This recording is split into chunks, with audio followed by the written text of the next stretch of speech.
Yeah, the movie Self-Reliance is about a guy who gets an opportunity to go on a dark web game where he's being hunted for his life. He has 30 days to live.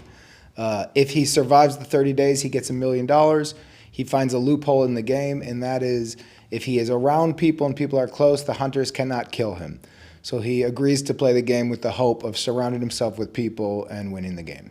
I play Maddie, and I meet Tommy, Jake's character, because I answer an ad about like, hey, are you playing the game too? And we're kind of trying to survive together, and it's all a little bit like, how much is real? That's sort of the whole tone of the movie. So it's like, how much is real for Tommy? How much is real for Maddie?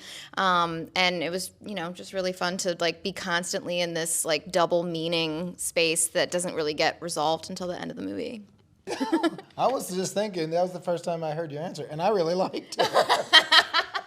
I know. We haven't prepped I this. know. This is Good our first answer. interview together, and I was like, oh, I hope I. That was a great hope answer, young lady. I hope he doesn't look at me like, you've missed the entire point of the film. No, I was actually, well, I'm not going to tangent. I'll say that later. But Tommy is a character. He's had a big breakup, and he's kind of been stuck in his life. And he is in a place where he needs to move forward, and he doesn't know how to. And so when he gets this opportunity, it's kind of everything that he needed. And it's exciting, and it's fun, and he's able to talk about it, and he's able to kind of be excited about life. And then in it, he meets Anna's character, Maddie, and she's kind of everything he was looking for. And he feels like he got there because of the game, but now that he's there, everything has changed. Also an excellent answer, sir. Thanks. Look, not just a hat rack, this is all right. A hat rack? Yeah, not just a hat rack. Oh, gotcha. Yeah, because you got brains, kid. See, I proved I didn't. Hey. Just Hey, what does that mean? explain it. The original inspiration was Japanese reality shows from 10 or 15 years ago. I started watching them and thinking they were really pushing the limit and starting to get really wild, and I found it really funny what they were doing, and I was wondering how far it would go, and I wondered how far could you push a show and people would still watch, and if you did something and you were hunting people, would people actually watch it? And then that idea happened a long time ago, and it kind of fell off, and then when the pandemic hit, all the themes of that original idea started coming true. And I thought like, truth was becoming subjective.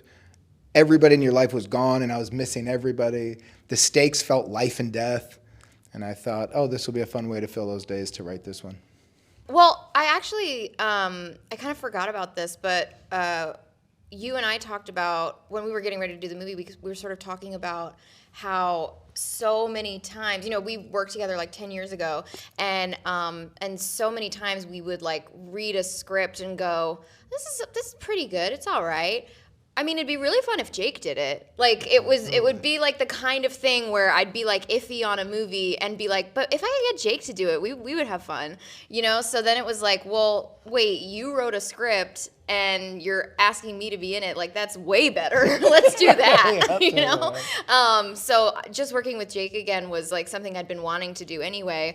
And then, he sent me the script, and the script is so funny, but I finished it, and I think I texted you, and it was like, you were like, oh, just give me like an hour. And I went on this hike, and on the hike before the phone call, I was like, man, it was really funny. But like, as I'm processing it, it's like really touching, really moving. And when we spoke, I was like, it just feels like it's about loneliness. And especially like kind of at the height of the pandemic, when I read it, it was like just, the theme was so present for me that, it really kind of resonated and came through, and and I think it still does. It's really sweet, and like watching Jake very sweetly and give this really like wild kind of, he's like really swings for it in terms of performance, and it still has like all this honesty and all this heart, and I can feel all of the like longing and loneliness in the performance, and it's really beautiful. Great job, buddy. Thanks. Well, I want to say really fast, I'm really happy Anna's in the movie. We didn't have a movie until she said yes. I didn't know who Maddie was until she said yes. And I love your performance in the movie. It really helps it.